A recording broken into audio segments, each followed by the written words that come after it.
Shalom Bapak Ibu, kekasih Tuhan yang diberkati, Tuhan Yesus, dimanapun Anda berada. Saya akan membagikan cerita tentang perjalanan saya waktu saya pulang dari pelayanan dari Jawa Tengah. Pulang dari pelayanan, saya naik kereta api ke Surabaya. Di gerbong saya bertemu dengan seorang bapak-bapak beserta istrinya dan beberapa anak muda, laki dan perempuan, anak-anaknya. Singkat cerita, ngobrol-ngobrol, bapak tersebut tanya kepada saya, "Dari mana, Pak?" "Oh, dari pelayanan, pulang dari pelayanan." "Pelayanan apa?" Saya sampaikan bahwa saya memberitakan firman Tuhan. "Oh, begitu." Kemudian bapak tersebut menanyakan kepada saya bingung, Pak. "Bingung kenapa?" "Alkitab itu firman Tuhan atau berisi tentang firman Tuhan?" Nah, ini suatu pertanyaan yang menarik. Banyak sekali orang-orang di luar Kristen yang tidak tahu, menanyakan ini bahkan kesannya menjebak. Saya sampaikan bahwa Alkitab itu adalah firman Tuhan. Bukan Alkitab itu adalah berisi catatan firman Tuhan, bukan catatan firman Tuhan, bukan. Tapi Alkitab itu sebenarnya adalah firman Tuhan itu sendiri, ya, yang kemudian dibukukan, ditulis, dan firman itu menjelma menjadi manusia Tuhan Yesus Kristus. Nah, esensi dari Alkitab ialah perintah dan janji. Contohnya, carilah dahulu kerajaan Allah dan kebenarannya. Ini perintah. Sedangkan janjinya adalah, maka semuanya itu akan ditambahkan kepadamu. Berkat Tuhan itu diberikan terakhir. Ya, ada catatannya. Harus lakukan apa? Perintahnya dulu. Ada ketentuan dan berlaku.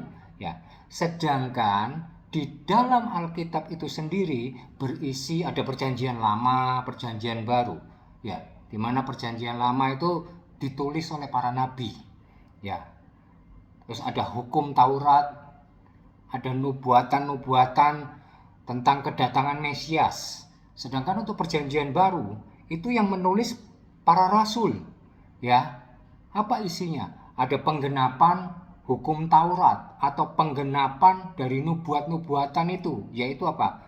Siapakah Mesias? Yesuslah Mesias, ya. Dan di perjanjian baru itu mengajarkan perintah Allah yang diukir di dalam hati manusia melalui firman-Nya yang hidup. Ya, kalau di perjanjian lama itu perintah Allah itu diukir di loh batu, tapi zamannya Yesus perjanjian baru diukir di hati manusia. Ya. Terus kemudian ada informasi atau cerita. Ya, contohnya Salomo mempunyai istri 700 dan gundik 300.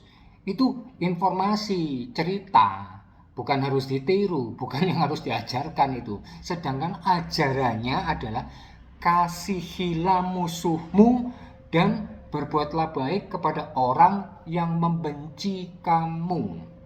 Singkat cerita, setelah saya jelaskan, ternyata bapak tersebut dulunya pelayanan. Dia melayani di paduan suara dan pelayanan terus. Istrinya juga diaken, bapak tersebut juga diaken, karena ada suatu masalah, ada kepahitan mungkin, akhirnya bapak tersebut sudah tidak kembali ke gereja lagi. Dan singkat cerita, bapak tersebut saya kasih tahu harus kembali lagi pelayanan, kembali lagi ke gereja, kembali baca firman, kembali lagi kepada Tuhan Yesus.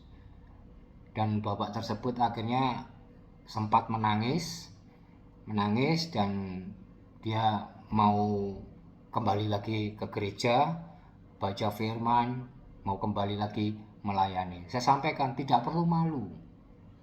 Tidak perlu malu.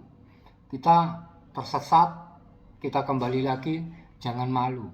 Nggak usah dipikirkan hal-hal yang ada di dunia, gengsi, takut, malu, atau apapun juga, pikirkan keselamatan dari Tuhan Yesus. Kita ikuti Tuhan Yesus, gak memalukan.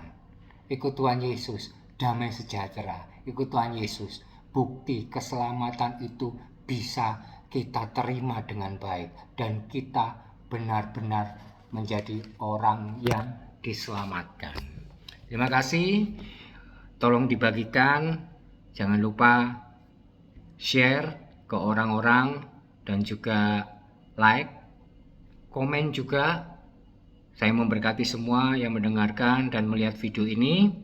Dalam nama Tuhan Yesus, yang percaya ketik amin. Haleluya. Amin.